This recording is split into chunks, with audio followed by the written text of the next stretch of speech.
में गिरेबान पकड़ूंगा कसर, हशर के मैदान में गिरेबान पकड़ूंगा कस के, मौलाना याद रखना झूठ मैं क्या कह रहा हूँ, सुनने का एकदम नहीं है टाइट तुम्हारे कस के पकड़ूंगा। अच्छा वारिस भाई, आपको अल्लाह ने अपना पीए बना दिया है कि आप जाकर मौलाना साहब का गिरेबान पकड़ेंगे। अब अभी ताजा आप उदाहरण ले लीजिए, भारत विश्व चैंपियन बन जाता है, चैंपियंस ट्रॉफी जीतता है, मोहम्मद शमी की मां आती है, विराट कोहली उनके पांव छूते हैं, जैसे वो अपने बेटे को दुलारती हैं वैसे। हाँ जी, क्यों नहीं, क्योंकि इंडिया का कल्चर ही ऐसा है जिसमें बड़ों का आदर दिया जाता है, चाहे मुस्लिम हो या हिंदू, भेदभाव नहीं किया जाता है। पर कुछ लोग ऐसे हैं जो हमेशा भेदभाव करते हैं। होली के दिन रंग चलेगा, इसमें किसी को कोई भ्रम होना ही नहीं चाहिए। और अभी राकेश सिन्हा जी ने कहा, हम लोग भी जानते हैं, जिस हिंदू को भी मालूम बहुत होली खेलता है, एक समय बाद उसको लगा कि नहीं भाई हमको रंग वाली होली नहीं खेलनी, तो क्या करेगा, वो घर में रहेगा, वो थोड़ी ना उस दिन निकल के कहेगा जहां रंग चल रहा हो, कहेगा कि अच्छा ठीक है हमारे ऊपर एक रंग पड़ गया तो हम बताते हैं फिर अभी। नहीं पर एक बात ये जो अंदाज है ये ठीक नहीं। नहीं पर एक बात है, मुझे इस सवाल को भी एड्रेस करना होगा, और ये सवाल तीनों यहाँ पर जो मौजूद है, और चौथा मुझे भी आप गिन लीजिए, वारिस भाई भी हो गए, अजीज भाई भी हो गए, और हारिस भाई भी हो गए। भाई जुमे की नमाज दरअसल कानूनन, मतलब कानूनन एज इन जो इस्लाम का कानून है, डॉक्टर हर्षवर्धन त्रिपाठी जी, उसमें आप घर पे नहीं, आपको बाकायदा जमात से उस नमाज को पढ़ना होता है। तो फिर ऐसे में क्या करेगा, वो बाहर तो निकलेगा ही। और मान लीजिए किसी असामाजिक तत्व ने, हमने देखा है कि कई बार ऐसा होता है कि बदमाशों की टोली भी होती है, मतलब एक तो होती है जो होली खेल रहे हैं, और एक होते हैं जो जानबूझकर इसलिए निकलते हैं कि किसी तरह से कुछ गड़बड़ी फैला दी जाए। खुदा न खास्ता अगर ऐसा कुछ हो जाए फिर तो भाई मतलब जुमा की नमाज तो जानी होगी ना, होनी होगी, वो तो होगी। और यही जो है, जब हम कह रहे हैं कि बड़े बड़े मौलवी ने, मौलानाओं ने ये कह दिया, तो ये थोड़ी ना कहा गया है कि आप किसी उसी समय पर जाएंगे जब रंग चल रहा होगा। इसमें कहा, इसमें तो कोई बहुत दिक्कत दिखती नहीं। और आपने भी कहा ये सब मान रहे हैं, तो फिर मुश्किल कहां खड़ी होती। फिर अनुज चौधरी, आप वर्दी में कोई बयान दे रहा है, उसके अंदाज पर आप बात कर सकते हैं, कह सकते हैं कि भाई थोड़ा इस तरह से बोलना चाहिए, ये कह सकते हैं। वर्दी में उसको थोड़ा और सावधानी बरतनी चाहिए, ये भी कह सकते हैं। हाँ। लेकिन ये भला कहां हो गया कि उसने कुछ ऐसा कम्युनल स्टेटमेंट दे दिया है, उसने कौन सा ऐसा काम कर दिया जिसपे आपको नाराजगी इतनी हो गई। आप हिंदू मुसलमान आपने करना शुरू कर दिया, और आपके नेताओं ने तो जो शब्द कहे, वो दोबारा मैं क्या बोलूं, जो अभी मैंने सुना वो तो गजब के शब्द हैं, उन शब्दों को तो बोला नहीं जा सकता। पता नहीं क्या क्या। वारिस भाई जवाब दीजिए।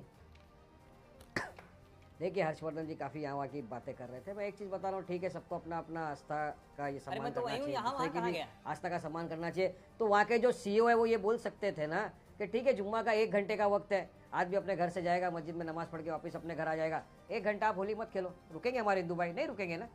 तो आप एक जन को तो नहीं रुका रहे हो, तो मगर दूसरे को क्यों रुका रहे हो आप? तो इसका आपको भी सोचना है। सचमुच आप वो कर रहे हैं, आप बोलिए ना 1 घंटा पढ़ने दो ना नमाज, सॉल्यूशन दे रहा हूँ। अरे भाई साहब प्रॉब्लम का सॉल्यूशन है। वारिस भाई 52 जुम्मा का तो सॉल्यूशन दे रहे हैं, एक होली प्रॉब्लम दिखाई दे रही है आपको, ये गजब कर रहे हैं आप। कोई प्रॉब्लम नहीं है, प्रॉब्लम इधर है बीजेपी की मानसिकता में, आरएसएस की नीयत में। आपकी नीयत में कौन दिख रही है ना? इतने वर्षों से होली नहीं खेल रहे। सुनिए रूबिका जी, क्या होली पहली बार आई है? होली पहली बार आई है? इतने वर्षों से होली खेली जा रही है, इतने सालों से जुम्मा की नमाज पढ़ी जा रही है, किधर लफड़े हुए बताओ चलो मेरे को। जुम्मा के दिन कभी होली और नमाज इसीलिए मैं चाहती थी मौलाना शमून कासमी साहब यहाँ पर मौजूद रहे, वो दीन के नजरिए से भी आप लोगों को समझा देंगे अगर राजनीतिक चश्मा उतार देंगे तो। ठीक है कासमी साहब, ये भी एक मेरा सवाल है कासमी साहब से, क्या सचमुच रंग पड़ जाने से दीन पर खतरा आ जाता है? अरे कासमी साहब बस पहले ये सवाल भी कि क्या रंग पड़ जाएगा तो इस्लाम खतरे में आ जाएगा, फिर आप नमाज ना पढ़ पाएंगे? न इस्लाम खतरे में आएगा और न ही कोई गुनहगार होगा, और उस पर कोई भी आज नहीं, ये सैकड़ों साल से हमारे उलमा और हम इस बात को कह रहे हैं, मगर बात वो नहीं है। बात ये है कि इन्हें राजनीति करनी है। अभी दो पढ़े लिखे, एक सिन्हा जी और एक वारिस पठान, दो बोल रहे थे। आप अंदाजा कर सकती हैं कि सिन्हा जी के जो अल्फाज हैं और वारिस पठान के जो हैं, कोई लॉजिक नहीं है वारिस पठान के पास। भाई नमाज के टाइम को आगे बढ़ाया जा सकता है, उसमें कोई गुनाह की बात नहीं है। अगर रंग लग जाए तब भी कोई गुनाह की बात नहीं, उसे साफ कर ले वो पाक हो जाएगा। कहीं भी कोई गुनाह इस्लामिक तौर से नहीं है। अब रह गई बात है क्योंकि इनकी 60 साल की 75 साल की राजनीति करते आए हैं, 5:30 बजे पढ़ेंगे मुसलमानों को वोट बैंक बनाने के लिए क्या जुम्मा की नमाज 5:30 बजे पढ़वाएंगे आप? मुसलमानों को वोट बैंक बनाया, आप हमारे 6 बजे पढ़वाएंगे क्या? अरे क्या हो गया आपको? अरे रमजान में कितना झूठ बोलेंगे, सर पे टोपी पहन के दाढ़ी रख के झूठ बोल दो रमजान के महीने में। इस्लाम के सामने लाके खड़ा रमजान कर में दिया। झूठ नहीं बोलने का, मैं तो ऑटे में नहीं बोलेगा, रमजान में जाने असर के मैदान में गिरेगा बुरा मिलेगा, असर के मैदान में गिरेगा झूठ बना लो। अरे याद रखना झूठ मैं क्या कह रहा हूं, सुनने का एकदम टाइट क्यों? कस के पकड़ूंगा। अच्छा वारिस भाई आपको अल्लाह ने अपना पीए बना दिया है कि आप जाकर मौलाना साहब का गिरबान, अगर यही बात वारिस भाई नहीं आप कैसे डिसाइड करेंगे कि झूठ बोल रहे हैं वारिस भाई? और अगर यही बात अगर त्रिपाठी जी ने कह दी होती कि मैं गिरबान पकड़ूंगा मौलाना आपका, तो आपका इस्लाम खतरे में आ गया है। मुसलमान देखिए यहाँ पर दबे हुए हैं, कैसे हिंदू जो है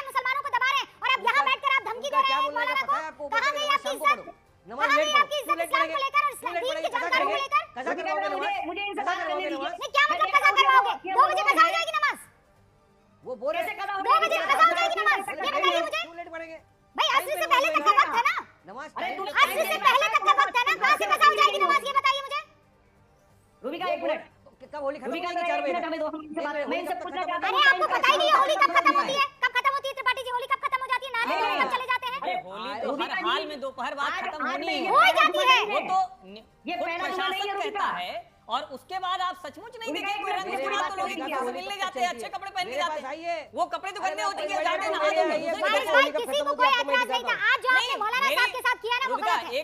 आप क्या गिरेबान पकड़ेंगे? मौलाना साहब के साथ मैं आकर आपका गिरेबान पकड़ूंगी। क्या आपने कैसे नहीं आपने कैसे कैसे इस तरीके से आप रोजे में थे, आपने रोजे में अपने नफ्स का काबू किया ना, आपने इनका एहतराम किया। खुद गलत लोगों ने इस देश के अंदर आग लगवाई है और तुम्हें कौन कई बार रिजेक्ट कर चुकी है। तुम रिजेक्टेड लोग हो। 2 बार जब रो रहे थे कि जब मुसलमानों तुम्हें किनारे पे लाकर खड़ा कर दिया, किस लिए खड़ा कर दिया? क्या के लिए रो रहा था तू? क्यों रो रहे थे? रो रहे थे कि नहीं? तुम इस्लाम के दुश्मन हो, इस्लाम को बदनाम करना चाहते हो। इस्लाम का कोई दुश्मन आज तक नहीं बैठा। आप दोनों आपस में लड़ेंगे, आपको अच्छा लगेगा। दोनों रोजे में इस तरीके से आप अपना आपा खोलेंगे, अच्छा लगेगा। मैं तो ये होने नहीं दूंगी वारिस भाई। ना वारिस भाई और मौलाना साहब दोनों शांत हो जाइए, मत कीजिए ऐसे। नहीं शांत नहीं, नहीं मत कीजिए प्लीज।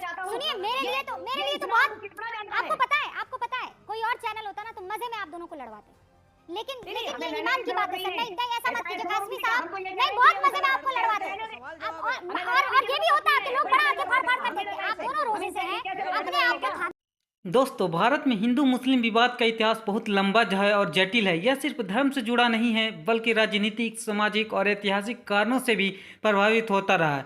इसके निम्नलिखित कारण हो सकते हैं। पहला, ऐतिहासिक विवाद, राजनीतिक कारण, सामाजिक कारण, आर्थिक समानता, फर्जी खबरें तथा सोशल मीडिया।